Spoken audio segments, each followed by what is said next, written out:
Oi, pessoal. Aqui Maurício Longo e Alexandre Strack, do Mundo Exponencial, hoje recebendo como convidada a Ana Paula Lessa, para a gente bater um papo sobre a cultura de startups aqui do Rio de Janeiro, como funciona o ecossistema e conversar um pouco sobre a experiência dela. Ela já criou 2 startups e hoje trabalha com todo um conjunto delas, né? E então é uma pessoa que está bem enfronhada no meio. Antes da gente começar, eu queria só pedir para você, se você não assinou o canal aqui ainda, para você assinar aqui embaixo e clicar no sininho para ser notificado de quando saem novos vídeos. E se você estiver ouvindo o podcast e não fez assinatura ainda, para você fazer na sua plataforma de preferência, para saber quando saem os novos episódios.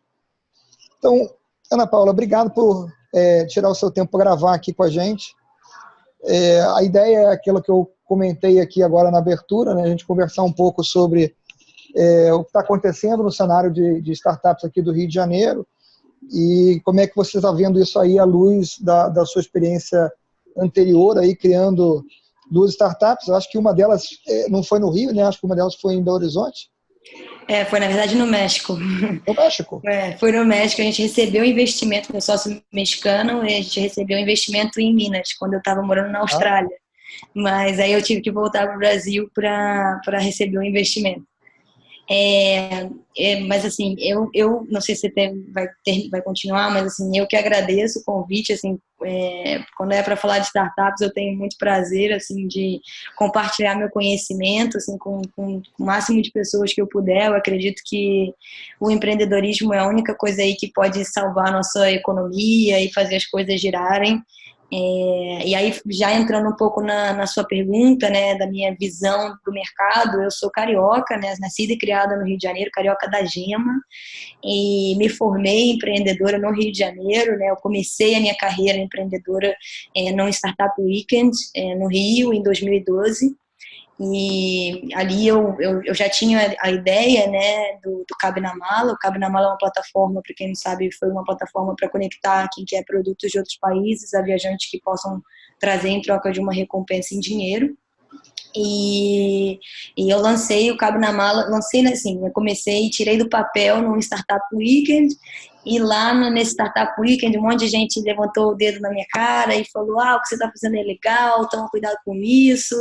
E aí um dos jurados, do evento, falou: cara, as leis não acompanham a inovação, então acho que você tem que botar isso aí no mercado e ver o que vai dar. E assim foi. Assim foi, em janeiro de 2013 a gente já estava com o site no ar, e a gente lançou, assim, a gente teve uma visibilidade do Startup Weekend, os jornalistas quiseram entrevistar, e aí saiu uma matéria no Estadão sobre o lançamento, e também no lançamento a gente já teve um boom de cadastros. Então aquilo foi bem energizante pra gente, assim, e na época eu fazia faculdade e estava fazendo estágio, e aí nas madrugadas ali eu fazia o Cabe na Mala, né? Eu e minha sócia, a Marcela, ela é programadora, ela que desenvolveu o site, e eu estava mais na parte de business, né? E aí, quando a gente lançou o site, a gente teve esse boom de cadastros. Logo em seguida, a gente foi selecionada para o primeiro programa de startups do Sebrae, do Rio de Janeiro. Então, ali a gente conseguiu, assim, se introduzir no ecossistema, né? O Rio de Janeiro, ele foi um dos pioneiros, assim, no Brasil a falar de startup, né? A ter as primeiras aceleradoras, né? A 212 foi aqui no Rio de Janeiro, a gente teve a Papaya, a gente teve os primeiros fóruns de investimento anjo foram aqui no Rio de Janeiro, né, a Gavia Angels, lá na PUC. Então, assim, o Rio de Janeiro ele foi o primeiro a se movimentar, assim, em termos de startup. E aí ele foi perdendo o palco para Minas, principalmente, e também para São Paulo, né, porque lá onde estão as grandes empresas para se fazer negócios. Em Minas investiu pesado, assim, o governo entendeu que se a mineração, né, que é a força da economia em Minas, é a mineração. Se a mineração acabar, a economia de Minas vai lá para baixo, fica abaixo até do Amapá. Então, eles perceberam isso e investiram massivamente em em tecnologia. Eles falaram, a gente precisa mudar a estratégia aqui, a gente precisa... Então, Minas, se você for visitar em Minas hoje, todo mundo sabe o que é startup, todo mundo fala de startup, todo mundo... o ecossistema lá é muito forte, né? Foi um dos primeiros ecossistemas a serem criados, que foi o São Pedro Valley, né? Lá em Minas. Eu acabei me mudando para Minas, né? Que eu recebi investimento do CID, do Programa de Aceleração do Governo do CID, a fundo perdido lá, a fundo perdido porque a troca que eles querem não é de equity na empresa, mas sim disseminar a cultura empreendedora no estado de Minas. Então, enquanto empreendedora do CID, do Cabe na Mala, eu ia para as faculdades em Minas Gerais, assim, no interior, lá no interiorzão, falar sobre startup. Então, por isso que hoje o estado de Minas, ele é assim, todo mundo sabe o que é startup, assim. Grandes empreendedores também de nomes saíram de lá, de Minas Gerais, né? Tem o Gustavo Caetano, da Sambatec, ele já apareceu na Nasdaq, enfim. Então o Rio foi perdendo muito o palco, assim, o Rio ele não teve incentivo, a violência ficou muito grande, a infraestrutura de transporte ficou muito precária, né? O Rio foi muito prejudicado aí durante as Olimpíadas, por exemplo, né? Teve muita corrupção, então o Rio foi perdendo muito palco, os empreendedores foram saindo muito do Rio de Janeiro. Hoje, se você for para São Paulo, você vê vários cariocas, se você for para os Estados Unidos, você vê vários cariocas, e para fora, assim, para a Europa, você vê vários cariocas, mas no Rio mesmo, os nossos talentos, eles foram saindo. E agora o cenário muda com o programa do BNDES, Programa de Aceleração do BNDES. O BNDES, ele entendeu que quando teve essa troca da presidência, eles entenderam que o que está fazendo a economia se desenvolver do país são justamente as pequenas e médias empresas. Então, o BNDES, que tinha uma estratégia de investir nas grandes empresas, né, na Vale, na Petrobras, eles perceberam que essas grandes empresas não estão mais fazendo a economia girar. Então, eles mudaram de estratégia e falaram, não, então vamos investir nessas pequenas e médias empresas. E aí, dos programas que eles criaram foi o programa de aceleração do BNDES Garagem, né? O programa ele se divide em 2 módulos, que tem um módulo aceleração, onde foram selecionadas 30 startups do Brasil inteiro. Então, a gente tem no programa, no portfólio, a gente tem startups de Recife, a gente tem startups de São Paulo, a gente tem startups do Sul. Então, isso no módulo aceleração. No módulo criação, são startups, no módulo aceleração são startups já em estágios avançados, né? São startups que já faturam, são startups que já têm clientes, são startups que já estão levantando rodada de investimento, já estão ali mais estruturadas. E no módulo criação, são mais, já o nome já diz, né? Bem mais na fase da ideação. As pessoas que tiveram lá a ideia, criaram um modelo de negócio, fizeram um canvas lá, tem gente até um pouco mais avançada, mas inclusive os founders, assim, apesar de ser bem na fase inicial, os founders são grandes ex-executivos da Coca, a gente tem muitas boas startups aí, a seleção foi bem seletiva, né, digamos assim, foi bem concorrido, né, foram mais de 5.000 inscrições no programa, a gente tinha uma expectativa de 1.500 inscrições e foram 5.000, então o nome do BNDES também traz muito isso, né, o maior banco de desenvolvimento do país. Então, ele trouxe muita visibilidade, atraiu muita atenção do público, né, de startups para aplicar no programa. Você falou, Ana Paula, uma coisa agora que ecoa muito com uma coisa que o Alexandre estava me falando ontem. Nós tivemos ontem num evento que teve aqui no Rio também do Founders Institute e a gente estava observando o quanto das pessoas que estão buscando criar uma empresa nova hoje, fazer a sua startup, são pessoas vindas de empresas já estabelecidas no mercado, que já têm uma experiência pregressa e que estão agora buscando empreender, né? E você estava comentando, aparentemente você está vendo essa mesma coisa dentro do programa, né? Do BNDES Garagem.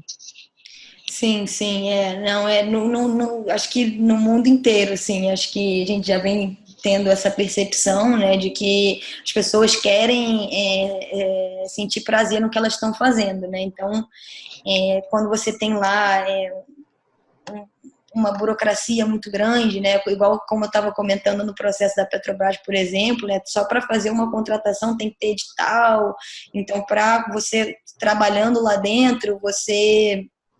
Cara, você não consegue ver o resultado do trabalho que você está fazendo. Então, é muito a longo prazo, então isso acaba sendo meio frustrante, né, para o trabalhador que está ali. Então, ele vai sentir muito mais prazer em abrir a cervejaria dele, pegar esse plano de demissão voluntária, né, esse PDV, e investir ali no negócio dele, que ele vai conseguir fazer umas entregas muito mais rapidamente, ele vai ver as coisas funcionando, ele vai ver os clientes chegando, as coisas... ele vai ter muito mais prazer em ver esse resultado imediato, né? E parece, né, Alexandre, o que você está comentando, parece que houve uma mudança, vamos dizer assim, de perspectiva, como a Ana Paula estava falando, do que é o ideal de trabalho para as pessoas, não só para aquelas que estão começando agora, para quem já está aí há mais tempo, de forma geral. É algo que a gente fala nos nossos vídeos, né? A questão da mudança da cultura, né? Da questão liderança, comando e controle e tal. É uma delícia ouvir ela falar, né? Porque a gente pode passar aqui, sei lá, a gente tem que tomar cuidado para não fazer um programa de 200 horas, porque é muito interessante você ver o entusiasmo, né? A pessoa, a Ana Paula é extremamente jovem, já fez 2 empresas, ou seja, já e fala com propriedade, é uma propriedade que demonstra como o ecossistema vem amadurecendo, né? Porque nós que temos aqui uma quantidade de cabelo branco, não vamos nem comparar com o dela, que não tem cabelo branco, não era assim, né? A gente, ou seja, nós que viemos, digamos, de uma área de tecnologia, nós talvez já despertávamos alguma característica empreendedora desde muito jovens, mas isso não era absolutamente natural em outras áreas, né? E a gente hoje vê isso com muita clareza, ou seja, as pessoas mais jovens e até as pessoas com mais idade, elas não, ou seja, o sistema que se estabeleceu pautada numa cultura complexa, burocrática, sem liberdade, e no fim das contas, com uma hierarquia muito grande, está fazendo com que as pessoas não consigam encontrar valor naquilo que fazem. Elas sentem que o seu melhor não chega nunca. Uhum. Né? Então, ou seja, procurar um emprego ou uma estabilidade simplesmente em troca de dinheiro pelo seu tempo se esvaziou, essa coisa vem se esvaziando, ou seja, as pessoas agora estão buscando algo mais, ou seja, a história do propósito, que a gente fala aqui bastante nos vídeos, ela é bem interessante de ser notada, porque ou seja, o pessoal que está chegando já chega com essa mentalidade, o cara não quer simplesmente, a pessoa não quer simplesmente ir trabalhar para ter um dinheiro, ou seja, ela não quer ter felicidade no sábado e no domingo apenas, ou à noite quando ela vai para casa. Ela quer poder ter um trabalho que é completo, ou seja, onde ela consegue fazer o melhor dela, ou se aproximar do melhor, ter liberdade e possibilidade de fazer mais. Isso você não observa no mercado corporativo, né? Ou seja, na grande maioria das vezes. E está esvaziando a atratividade. As pessoas não vão mais para lá. Mesmo num país com crise e com a situação que a gente está vivendo, os talentos começam a olhar e ter essa sensação nítida de para que eu vou para lá? Simplesmente para ter uma garantia de que eu tenho um salário, mas ao mesmo tempo tenho a garantia de uma infelicidade naquilo que eu estou fazendo. Isso é muito notório, né? Muito perceptível, né? E aí, quando você vê alguém falando com essa clareza, você nota que realmente estamos passando por grandes transformações. o Rio de Janeiro, como ela falou, ou seja, largou na frente e ficou para trás, o que é uma pena, né? Porque estamos perdendo, né? Os talentos estão indo embora, estão indo tentar em outro local que fomenta mais, porque ela mesma é um exemplo de alguém que já empreendeu 2 vezes, né? Ou seja, a prova cabal de que você pode empreender, pode sair do seu empreendimento e pode retornar, que é o que a gente tem visto cada vez mais, né? Ou seja, alguém que entra, faz um desenvolvimento, entrega um produto, depois verifica qual é o seu momento de saída, vende, traz novos sócios, sei lá, tem várias formas de você sair. O que fica notório é, quando você sai, você quer reiniciar esse processo. Sim. Você não quer pegar isso e cair dentro daquela armadilha corporativa. Isso está nítido, é muito notório, né? É muito interessante ver o fenômeno de quem está por dentro e de nós que estamos fora e já fizemos algumas, já empreendemos algumas vezes, mas ver, ou seja, essa diferença muito, muito notória na linha, né, de percepção do futuro da carreira das pessoas. É uma mudança muito interessante. Uhum. Você não tem noção, Ana Paula, mas nós estamos nessa brincadeira tem tempo. Eu e esse cara aí do lado, e mais um amigo nosso, fizemos o nosso primeiro produto comercial que nós tentamos colocar no mercado. Eu devia ter 17 para 18 anos. Eu não vou revelar para você que eu vou fazer. Estou chegando próximo dos 50. Não, mas vamos falar aí que tem uns 30 anos que a gente fez o primeiro e não havia absolutamente nada disso que a gente está falando aqui em termos de ecossistema, existia zero, né? Então a gente não conseguiu na época colocar o produto no mercado porque nós não conseguimos descobrir o caminho para colocar o produto no mercado. Quem nós procuramos, que era uma empresa já estabelecida, primeiro a preocupação delas foram tentar passar a gente para trás. Olharam, não, 2 garotos aqui de 17, 18 anos, não tem ideia do que estão fazendo, vamos lá. E durante muito tempo foi assim. O Alexandro, depois ele foi um dos criadores de uma empresa que faz software de gestão empresarial. Eu participei de algumas empresas que fazem startup também, já um pouco mais à frente. E a gente, aos poucos, a gente foi vendo esse negócio ser construído, o ecossistema, né? Mas já nós dois, vamos dizer assim, mais afastados disso, porque acabamos entrando nessa empresa, naquela outra empresa e tal. Algumas delas numa fase assim que alguns hoje em dia chamam de startup ainda, mas para a gente na época já não era mais, né? Com 1 ano e pouco, 2 anos, já não era, a gente já não achava que era startup, né? O conceito de startup não existia, né? O que aconteceu foi que esse nosso primeiro produto, se a gente tivesse feito esse produto e se a gente na época tivesse visão e capacidade de talvez ter lançado ele, sei lá no Vale do Silício, a gente provavelmente seria hoje um desses venture capitalists com um montão de dinheiro, porque a gente teria ficado bastante rico, digamos assim, com a possibilidade de sair fora, porque a gente realmente tinha feito um produto muito inovador e que não tinha penetração, e que não existia no mercado, e que existia demanda. A gente notava a demanda porque nós sofremos com aquilo que nós resolvemos, ou seja, quando a gente começou a se envolver com o problema, a gente viu que não tinha solução. Então, o que a gente fez? A gente fez uma hackathon, só que essa hackathon foi no quarto do Maurício. A gente passou lá uma noite programando, eu, ele, mais outros 2 caras, e criamos uma solução, e a partir daquela solução a gente começou a usar a solução para nós mesmos. E aí a gente percebeu que todo mundo que estava buscando aprender sobre aquela tecnologia, sobre usar aquela linguagem de programação, tinha o problema.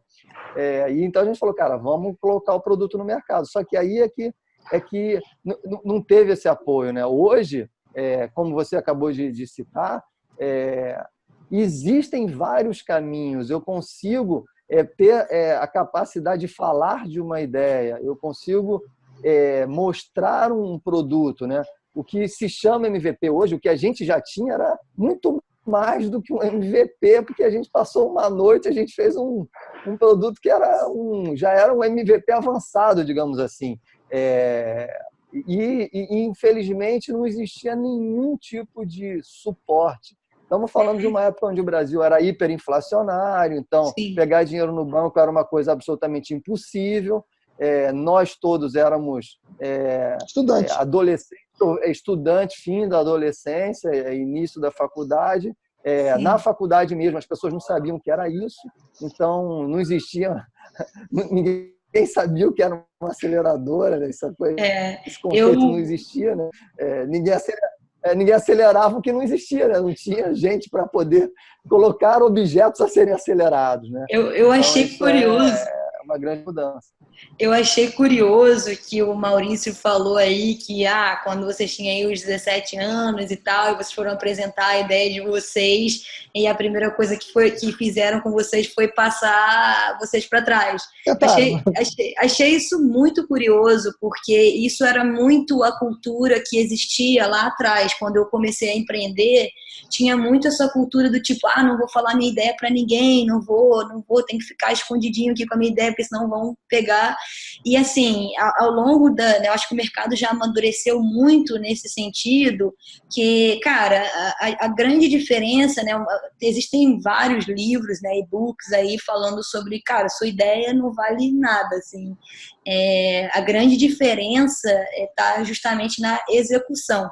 Então, assim, a sua ideia, pelo menos alguns milhares de chineses já tiveram, já executaram, já falharam. Então, assim, a grande questão está justamente na execução, né? Tem muito isso também do errar rápido, para aprender rápido, pivotar, encontrar outros caminhos ali para fazer o negócio ser viável. Uma outra coisa que eu achei curiosa que vocês falaram foi em relação do tipo, já poderia estar com o dinheiro que aquele venture capital tinha e tal, mas é porque não tinha o ecossistema ainda para me apresentar. E aí eu tenho uma observação a fazer, porque a cultura, né, de empreendedorismo, de startup, ela é justamente na inversão do processo, né? Antigamente você tinha aquela criação de plano de negócio, você ficava um ano fazendo plano de negócio e quando você ia executar o plano, o mercado já estava todo diferente. Então, o que eu acho, assim, que vocês poderiam, né, não temos mais como voltar no tempo, mas eu acho que o que poderia ficar como aprendizado é justamente, cara, a gente tem que caminhar junto com o mercado. Assim, o mercado, cara, um dos fundadores do Buscapé estava aqui no programa do BNDES, Garagem, na semana passada, num bate-papo com os empreendedores, e o investidor do Buscapé também estava aqui junto com ele. E aí ele estava falando, cara, esse negócio de 99 táxis, de Easy Táxi, eu já tinha criado há muito tempo, mas há muito tempo era o tempo que ainda não existia o smartphone, ainda era o tempo que o mercado não estava preparado para receber aquele tipo de solução. A minha própria sócia no Cabe na Mala, a Marcela, que é a programadora, ela também fez a mesma coisa que vocês. Ela passou lá no quartinho dela programando o dia inteiro lá, passou 6 meses desenvolvendo um produto maravilhoso. Ela estava desenvolvendo tinha acabado de lançar o iPad, né? E ela viu, e se eu vendesse para as lojas uma solução que o vestiário, né, a pessoa não precisasse ir lá no vestiário trocar, ela tirava uma foto dela na loja, né, ia ter um iPad ali na loja, ela tirava uma foto dela e nesse aplicativo ia ter o catálogo das roupas, a pessoa ia se vestindo ali.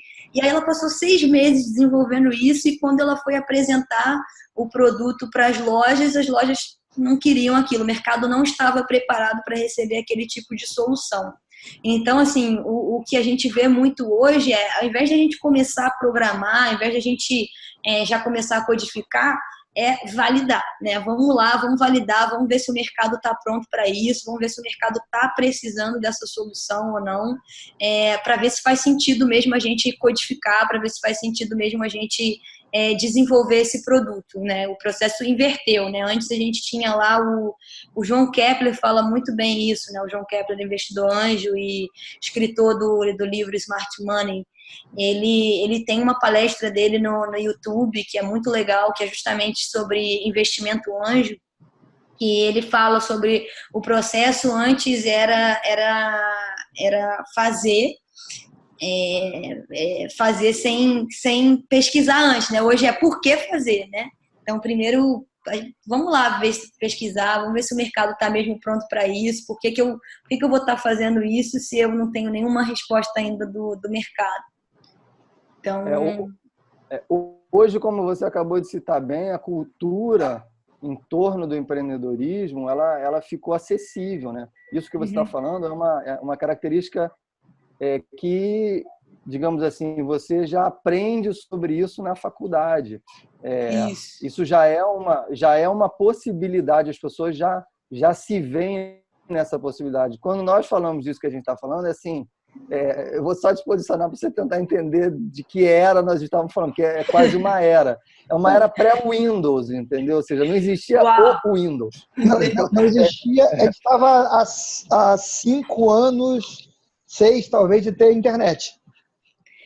O Buscapé contando a história deles também, o Buscapé, sei lá, da era de escada também, né? Na época que eles tinham que esperar a hora que não era de pico, né, para poder entrar na internet ali. E aí vocês estão falando de uma coisa anterior a isso ainda. Isso. A gente está falando da época que existia uma coisa chamada BBS, que é o que a gente usava para se comunicar remotamente antes de existir internet. Na verdade, não existia rede, né? A gente trabalhava isoladamente, né? Então, quando a gente fala, nós nos juntamos e programamos todos juntos, não existia outra forma de fazer. Nenhuma outra possibilidade de fazer diferente. Ou você estava junto e conseguia trabalhar junto, ou cada um trabalhava na sua casa e depois, para juntar isso, era um trabalho absolutamente desproporcional. E por isso a gente sempre fez pair programming. E isso é uma característica realmente de como o mercado amadureceu. Nós, quando vislumbramos que aquilo poderia se tornar um produto e uma empresa, a gente foi atrás de pessoas que já tinham produtos que apareciam. Só para você ter noção do que a gente está falando, existia dentro do jornal O Globo um caderno chamado Info, etc., que era onde as pessoas é melhor a gente não entrar nesses detalhes, Alexandre. Exatamente. Lá tinham, ou seja, algumas pessoas que apareciam por ali, alguns empreendedores e tal, que já tinham alguns produtos, e a gente tentou conversar com algum desses, entendeu? Ou seja, a gente tentou buscar o caminho de alguém que tinha trilhado um caminho de, digamos assim, de sucesso, o que a gente via como sucesso, porque a forma de você ter contato com essas pessoas, saber que elas existem, através delas terem aparecido no jornal, na revista ou na televisão. Não existia internet, você não tinha como saber quem era o fulano de tal, entendeu? Você não tinha como acessar essas pessoas, né?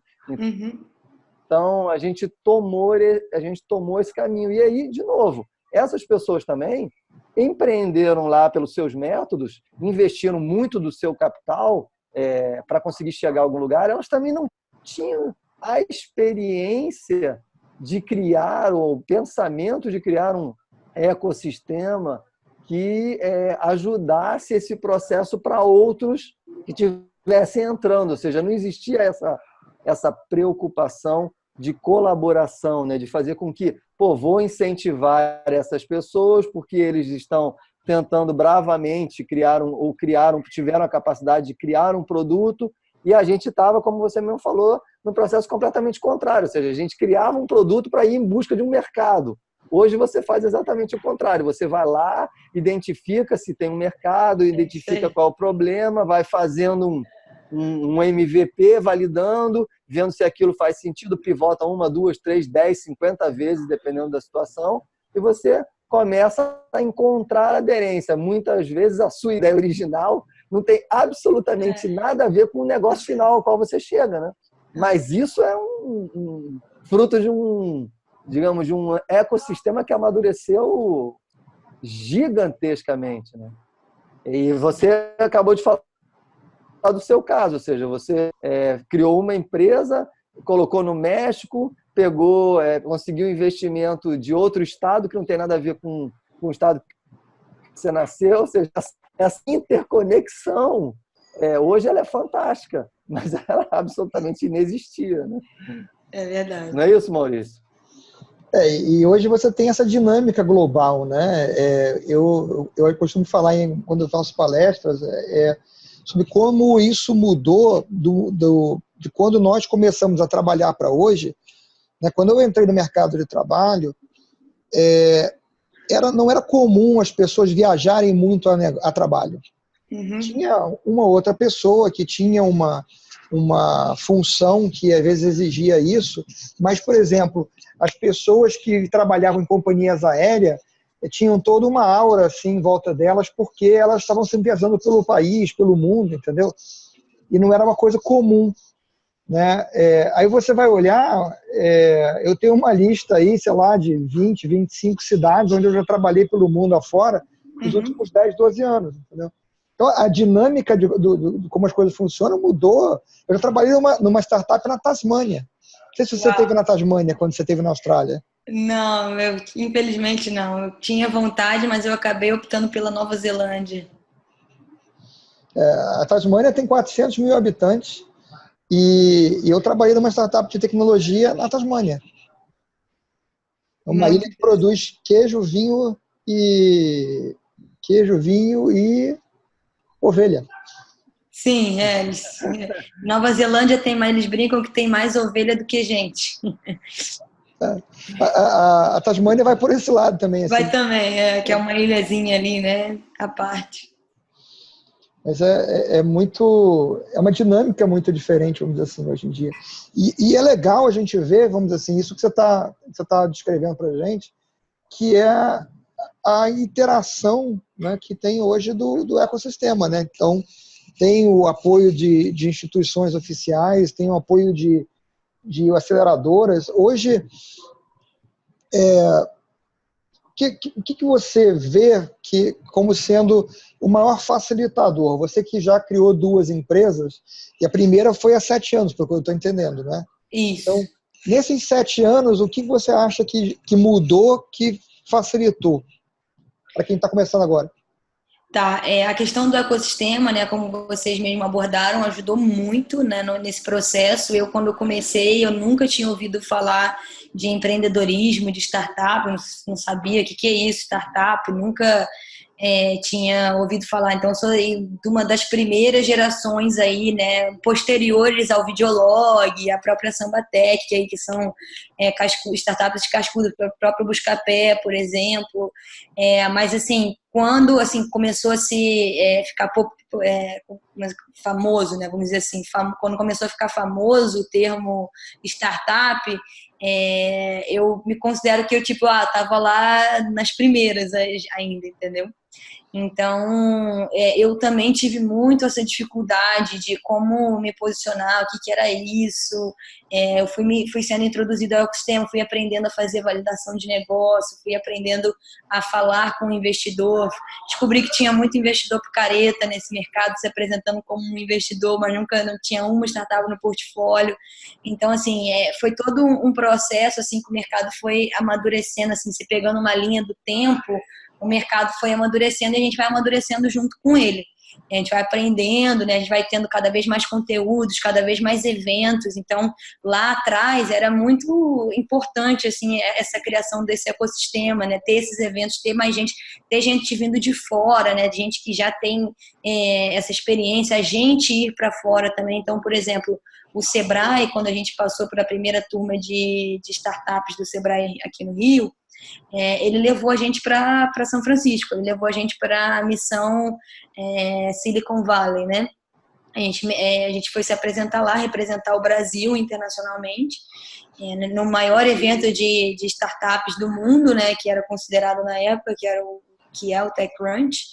Então, para a gente, assim, isso foi fundamental, ter esse apoio do Sebrae. Aí, logo em seguida, também eu tive o apoio do do CID em Belo Horizonte, né, que eu acabei tendo que me mudar para Belo Horizonte.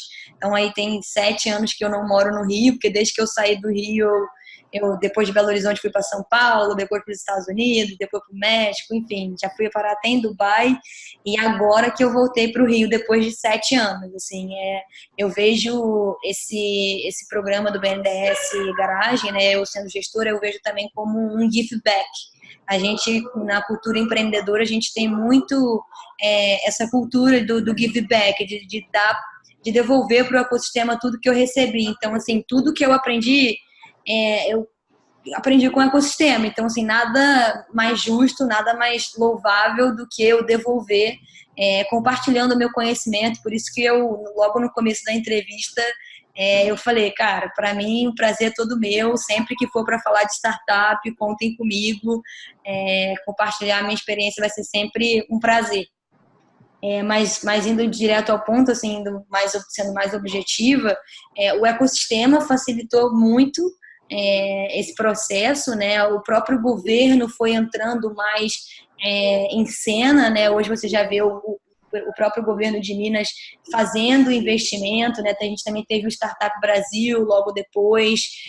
A gente teve vários projetos de lei, de incentivo ao empreendedor. Então, é uma cadeia assim que a gente vai vendo que a gente tem papel fundamental nesse processo, assim. Então, quando a gente fala de ecossistema, a gente está falando da gente se juntar mesmo e fazer ali um grupo e começar a fazer um evento, começar a se reunir para falar do mesmo assunto, ter um lugar. E aí você vê as empresas já agindo nesse sentido, empresas patrocinando esses eventos, empresas querendo se aproximar das startups. Então, hoje, né, é uma tendência que você vê no mercado, né? Fazendo uma rápida analogia, quando lançaram as mídias sociais, quando lançaram Facebook, Instagram, as empresas elas ficavam discutindo entre elas, né, como elas iam se posicionar, ia ter fanpage, não ia. Hoje em dia é muito óbvio que todas as empresas têm que ter esse engajamento, né, tem que ter lá uma área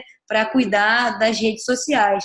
E agora a tendência que está acontecendo é que todas as empresas vão ter que ter uma área de inovação, né? A gente vê aí grandes empresas sofrendo grandes abalos devido à tecnologia. Então, elas estão percebendo que elas precisam inovar rápido, se aproximar das startups. Então, a Liga Ventures tem muito esse papel, né, de aproximar startups das grandes corporações. Então, é uma tendência que você vê aí acontecendo no mercado. Daqui a pouco vai ser óbvio que todas as empresas precisam ter uma área de inovação dentro da empresa, porque senão ela vai acabar ficando para trás, né? Vão surgir, a gente tem vários casos de exemplo, né? Tem um famoso que eu gosto de falar, é da Blockbuster. Né, a Blockbuster, os fundadores da Netflix foi lá conversar com os caras disseram não, e aí tá aí hoje o mercado da Netflix e a Blockbuster, né? Então é um dos exemplos aí, dos vários exemplos que tem a própria Editora Abril também, né? O mundo de publicidade de editora também teve um grande abalo aí com a tecnologia. Então é isso que a gente vem vendo acontecer como tendência no mercado. É uma coisa legal, a gente vê, né, Alexandre, isso que ela está falando, que é óbvio que todas as empresas vão ter que ter esse negócio. E, Ana Paula, você não tem noção, para alguns de nós, há quanto tempo isso é óbvio, e o quão surpreendente é que até hoje não é óbvio para todo mundo. Infelizmente. Na realidade, esse canal existe por causa disso. Nós dois vemos aqui de ter passado muitos anos trabalhando em diferentes empresas, né? E aí a gente... Primeiro, eu criei originalmente o canal com a ideia de tentar chamar a atenção para as pessoas do que está acontecendo, né? E depois, quando eu consegui convencer o Alexandre aqui a se juntar a mim nas gravações, a ideia nossa é compartilhar com as pessoas um pouco daquilo que a gente aprendeu ao longo dos anos fazendo. Porque em quantos lugares eu já cheguei e já encontrei uma pessoa que acabou de ser colocado numa posição para tocar um time de 20, 30 pessoas e nunca lidou com mais de 3 ou 4. Aí vem perguntar, né, porque vê a cor do cabelo, e aí vem perguntar, mas aí como é que eu faço para lidar com essas pessoas? Eu converso só com o líder de cada grupo, ou eu converso com todo mundo, como é que é? E a verdade é o seguinte, são coisas que você não aprende indo a um curso. Ah, não. Ninguém te ensina a fazer esse tipo de coisa numa universidade. Você aprende fazendo.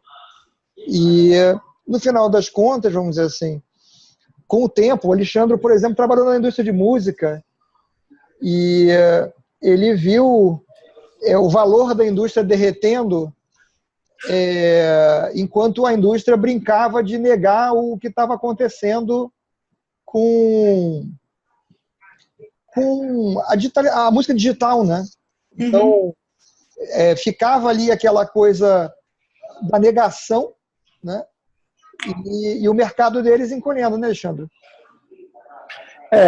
Isso é bem interessante, é bem, como eu estou falando, é gostoso ouvir a Ana Paula falar, porque aquilo que a gente vem falando com há bastante tempo e repetidas vezes para aquelas pessoas que não estão inseridas no mundo das startups, aquilo que a gente conversa aqui entre nós três nesse momento, que é óbvio, não é em absoluto óbvio para quem está no outro mercado, né? Ou seja, a empresa estabelecida que tem 30, 40, 50, 100 anos de idade e que foi vencedora e que muitas vezes ainda é até vencedora no segmento onde ela atua, ela não consegue de forma nenhuma visualizar esse novo processo.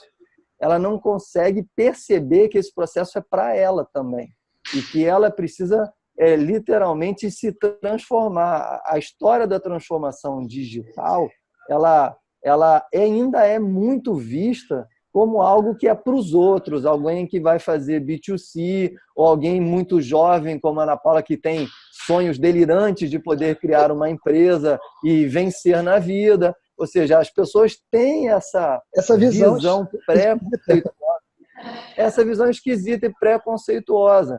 E quando a gente mostra, e a gente vem repetidas vezes falando que a grande empresa já não é mais um atrativo, ou seja, ela não consegue ser um imã para os grandes talentos, porque os grandes talentos, eles, apesar de serem jovens, eles já lidam com essa nova forma de pensar e com essa capacidade de criar desde que eles começaram, digamos assim, ou seja, eles não conhecem outra dinâmica. A dinâmica da possibilidade de você poder criar um produto sentado dentro da sua casa, trabalhando com 20 pessoas que estão espalhadas pelo mundo, é absolutamente natural para uma pessoa como a Ana Paula. Ela não sabe o que é trabalhar num mundo que não existe internet. Então, essa característica nativa internet dela, e obviamente de uma geração enorme que já está no mercado de trabalho, bate frontalmente com pessoas que não conseguiram perceber isso, porque não vem da tecnologia, né? Ou seja, talvez pessoas como eu e você, Maurício, que somos de tecnologia, e outros colegas que temos, conseguiram perceber essa mudança e a gente vem trabalhando para transformar essa situação para os outros, né? Com o canal, com outros tipos de situações que a gente vem fazendo. Mas não é natural para os outros, né? Tanto não é natural que causa estranheza para muitas pessoas. Por exemplo, você pegar essa situação do garagem. Você vai lá e vai encontrar vários empreendedores com sonhos diferentes, mas que estão realizando. São empresas que estão criando, que estão tracionando, que estão crescendo e cujos empreendedores sonham absolutamente alto e grande. E é possível chegar, né? Ou seja, não é uma coisa que é um sonho irresponsável. Eles vêm transformando, e eles vêm crescendo. Aí encontram uma aceleradora, precisam se profissionalizar, é normal, né? Ou seja, quem cria um produto, inventa uma solução, às vezes engole algumas etapas da parte administrativa do business, porque é uma parte que não é muitas vezes atraente, né? Sim. Obviamente extremamente necessária, mas digamos, essa visão de quem está do outro lado acha que é uma visão talvez pouco profissional dessas pessoas, mas na verdade isso é uma transformação e uma realidade que chega a ser até estranha. Uma pessoa como a Ana Paula, que tem 7 anos, já criou 2 empresas, devolvendo para o eccosistema. Ou seja, estamos falando de empresas que têm 40, 50, 60, 70 anos que não devolvem nada para ninguém, que não sabem o que é devolver, inclusive acham que devolver é contar seus segredos. Elas não perceberam a questão de que a diferença está em desempenhar, em a sua capacidade realizadora. Eles ainda acham que a ideia ou que existe algum segredo que por si só é transformador do mundo, né? Eles não conseguem perceber que o que vai transformar é a sua capacidade de executar, né? Então é muito diferente. Então, uma coisa que eu acho que é importante você falar porque para quem está assistindo isso pode ser bastante transformador, que deu na sua cabeça de 7 anos atrás e parar no Startup Weekend? Então, a minha sócia, né, ela é programadora e ela já tinha muito mais contato com esse mundo de empreendedorismo do que eu. Ela sempre foi muito à frente do tempo dela, né? A gente não tem tanta diferença de idade assim, acho que são uns 4 anos de diferença, 3 anos. Mas ela sempre foi à frente do tempo dela, ela sempre estava muito antenada, ela aprendeu inglês muito novinha, então ela sempre gostava, estava muito antenada no que estava acontecendo lá fora, então, e ela sempre foi muito ligada aos Estados Unidos, né? Ela foi para os Estados Unidos muitas vezes, desde quando ela era criança, e ela tinha muito essa fixação pelo computador, pela tecnologia, e isso lá nos Estados Unidos já era uma coisa muito mais avançada. E ela contou para mim, ela falou que ela queria construir uma coisa que fosse tipo o Mercado Livre. Foi bem assim que ela falou para mim mesmo. Eu queria construir alguma coisa tipo o Mercado Livre, que eu boto minha cabeça no travesseiro e esteja lá vendendo, e queria construir algo nesse sentido. E ela me falou da ideia do Cabe na Mala, que veio justamente quando ela estava indo fazer um curso em Babson, nos Estados Unidos, e foi justamente na época do lançamento do iPad na Apple. Então, assim, não existia iPad no mundo, a Apple tinha esse grande lançamento, que era o iPad, e aí um bando de gente veio pedir, traz um iPad para mim, por favor, por favor, por favor. E aí ela, não dava para trazer para todo mundo por causa da alfândega, né? Tem a cota dos $500, enfim. Então, ela teve o insight, ela teve a sacada justamente quando ela voltou de viagem, que ela viu um monte de gente com uma malinha só. Falou, e se eu conectasse esse cara que tá com uma malinha com meu amigo para ele poder trazer o iPad para ele? Então, ela me contou dessa ideia, né? E a gente sempre foi muito complementar, porque eu sempre fui muito comunicativa, né? E ela, com as pessoas, sempre tive muita facilidade de fazer negócio, digamos assim, ter lábia, essas coisas. E ela muito do computador, ela tem a lábia dela com o computador, com a computação, né? Eu falei ali um pouco que ela desenvolveu um produto 6 meses sozinha ali, codificando, mas ela não me tinha ainda para fazer essa validação junto com ela, para ver se o mercado estava realmente pronto para isso. Então ela implantou essa sementinha em mim, assim, ela veio e me contou a ideia, eu adorei a ideia, mas na época eu trabalhava, né, fazia estágio e fazia faculdade, então não sobrava tempo para nada, né? Ainda mais se falando de Rio de Janeiro, era 2 horas para chegar na faculdade, mais 2 horas para chegar no trabalho, então era complicado se arrumar tempo ali para poder empreender. E eu não sabia o que era isso, como é que a gente vai tirar essa ideia do papel, e o Startup Weekend foi fundamental, né? Então, quando a gente fala de ecossistema, né, esses eventos, acho que o Startup Weekend foi o grande precursor assim, do empreendedorismo no Brasil, né? E no Brasil e no mundo, né? Vamos falar assim, porque o Startup Weekend continua desbravando vários mercados aí, mundo afora, que ele não é só uma coisa que acontece no Brasil, ele acontece no Brasil e no mundo inteiro. Então, ao mesmo tempo que acontecem Startup Weekends aqui, acontecem lá no Japão, e enfim. Agora eu queria ressaltar um ponto do que você estava falando aí antes, acho que vale muito ressaltar, né, que vocês enxergaram muito mais resistência no mercado na época de vocês, porque existia um grande medo também, e isso eu vi na pele quando eu estava fazendo estágio numa startup que se chamava Help Saúde. Não sei se vocês conheceram o Gustavo Guida, ele foi o fundador do Bonde Faro, que vendeu para o Buscapé, e aí depois, com a saída que ele fez, ele fundou a Help Saúde, ele levantou Series A de cara, né, porque ele já tinha um histórico muito bom de empreendedor. E aí a Help Saúde era um marketplace justamente para fazer agendamento de consulta médica. E aí para vender esse software, né, para os médicos, né, para vender essa agenda online, a gente ligava para os consultórios médicos e falava com as secretárias, pô, tem uma solução, não sei o quê, blá, blá, blá. E aí a secretária já tipo, caramba, vão roubar meu emprego. Então tinha muito essa resistência da tecnologia, e isso não ficou muito claro, isso foi uma confusão na cabeça de todo mundo, assim, cada vez mais saíam nas notícias que as máquinas estavam substituindo o homem, que muita gente, as taxas de desemprego estavam aumentando, então isso foi uma confusão na cabeça de muita gente, assim, caramba, vou perder meu emprego. E isso até hoje a gente vê aqui com as startups do programa do BNDES Garagem, por exemplo, te vê eles tentando vender a solução deles para as empresas, e existe ainda uma resistência nesse sentido de, caramba, peraí. Mas isso é uma coisa que está caindo por terra, assim, as empresas estão vendo que é morrer ou inovar, não tem jeito, assim,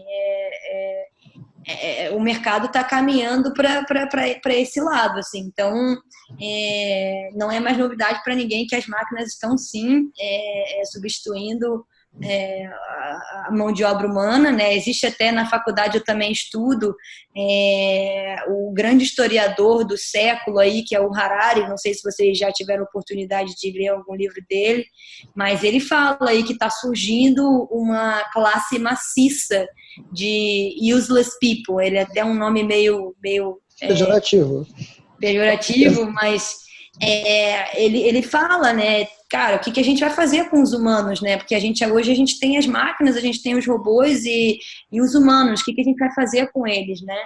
É uma grande dúvida que está aí no ar desse novo século aí.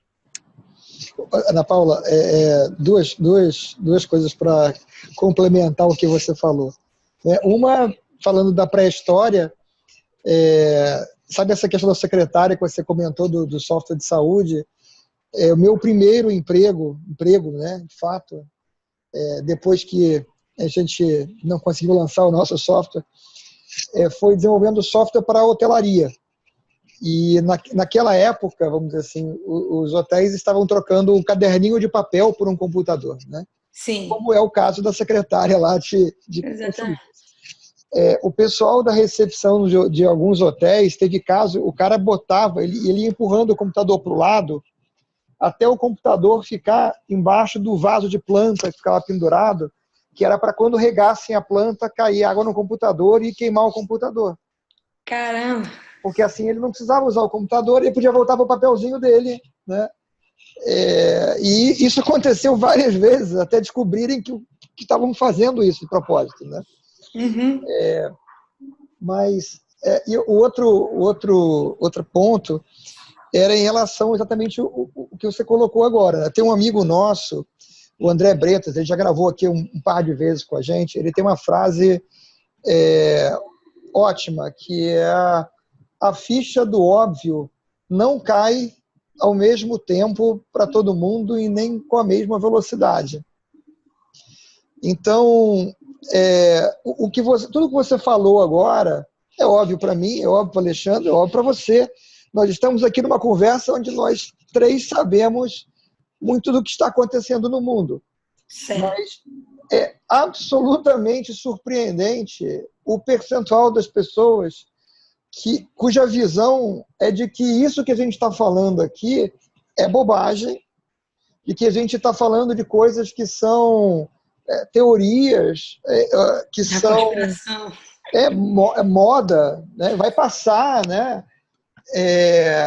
Que não vai afetar todo mundo, menos ele, né? Menos a empresa delas, né? Isso é uma coisa assim,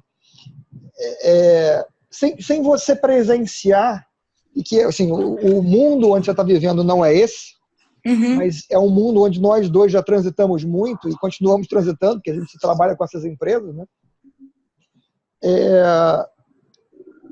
É impressionante como pessoas que têm acesso à informação, pessoas que tiveram condição de ter o melhor estudo possível, pessoas que têm residência em mais de um país, conseguem não enxergar tudo que você está falando agora, entendeu? Mas é uma realidade. E é impressionante para nós, vamos dizer assim, mas é uma realidade com que a gente vem aprendendo a lidar pela necessidade de ajudar as pessoas, literalmente, vamos dizer assim. Né? Pegando uma coisa que você comentou, eu sempre disse para pessoas com quem eu trabalhei que quem tem conhecimento tem responsabilidade. Verdade. Né? Então, quando você sabe alguma coisa que vai acontecer e que é impactante para alguém, para uma empresa, para um grupo de pessoas, você tem uma responsabilidade de se manifestar e não de se calar e, bom, deixa ver o que acontece, que o problema não é meu. Né? Então, é muito... para nós é refrescante ver você falar.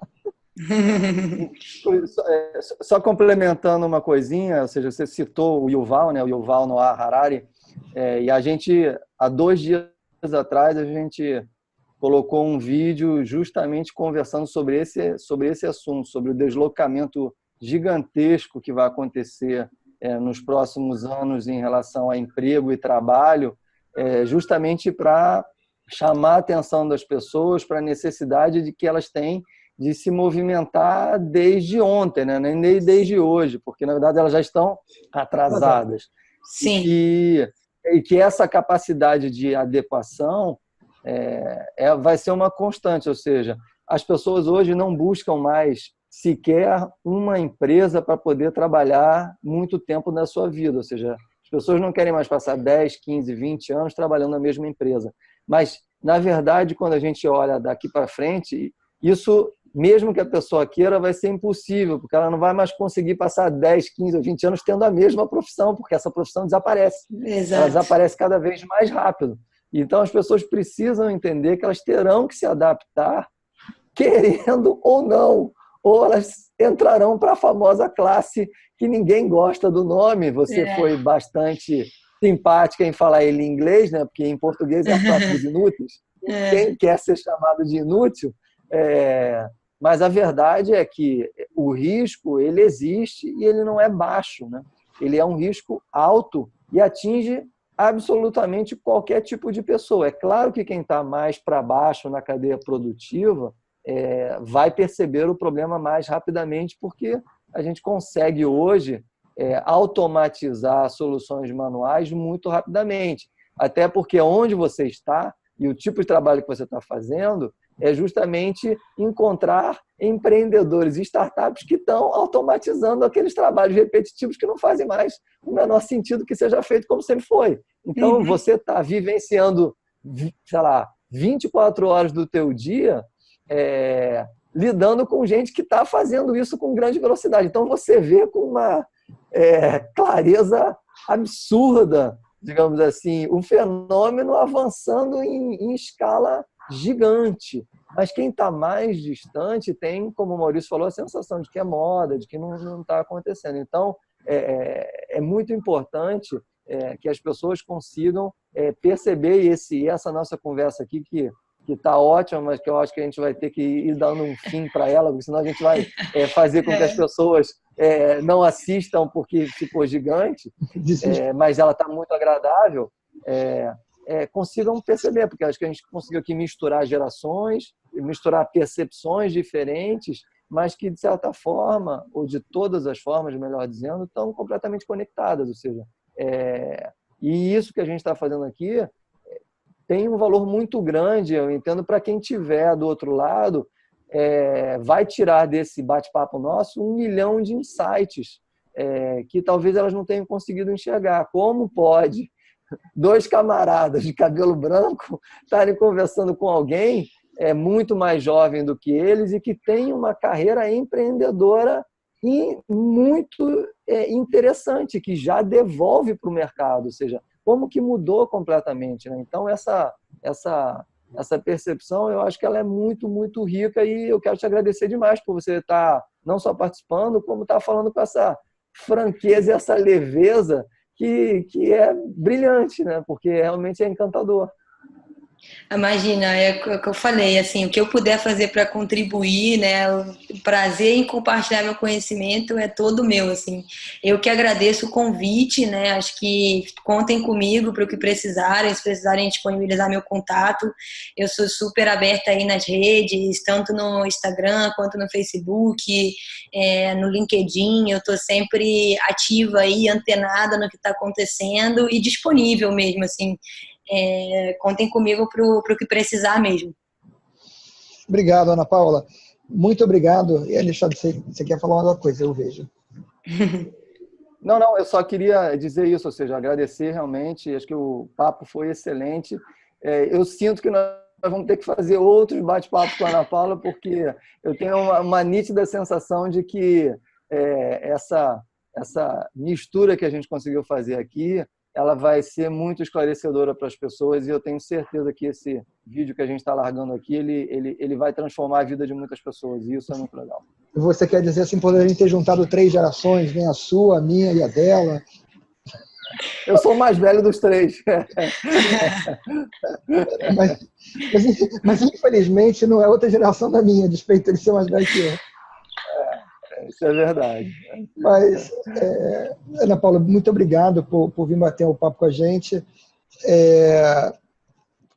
A gente vem aqui tentando fazer o que você também busca fazer, que é contribuir para as pessoas e compartilhar aquilo que a gente aprendeu aí ao longo do tempo. A gente entende que nós prestamos serviços de consultoria, mentoria, etc., mas a gente entende que as pessoas não são todas as pessoas que podem dispor desse tipo de coisa e a gente quer poder ajudar o máximo de pessoas que a gente puder ajudar, né? Então, a gente faz isso que a gente está fazendo aqui agora. A gente, como você pode perceber, né, a gente não grava videozinho de 5 minutos para dizer para você, não, agora que você viu 5 minutinhos aqui, vai ali e compra alguma coisa para poder ver o resto que a gente está falando. E é isso, né? A gente está sempre buscando encontrar outras pessoas que queiram vir discutir e compartilhar experiência, trocar ideias, com essa ideia de que, para quem está assistindo, vamos dizer assim, talvez possa ajudar a pessoa a ver um caminho que não tivesse visto de outra forma, né? Sem ter essa oportunidade. Então, de novo, obrigado. Obrigado. Fica por aqui. Obrigada, pessoal. Obrigado, pessoal, Valeu, por ter assistido até aqui. Tchau, tchau. Tchau, tchau.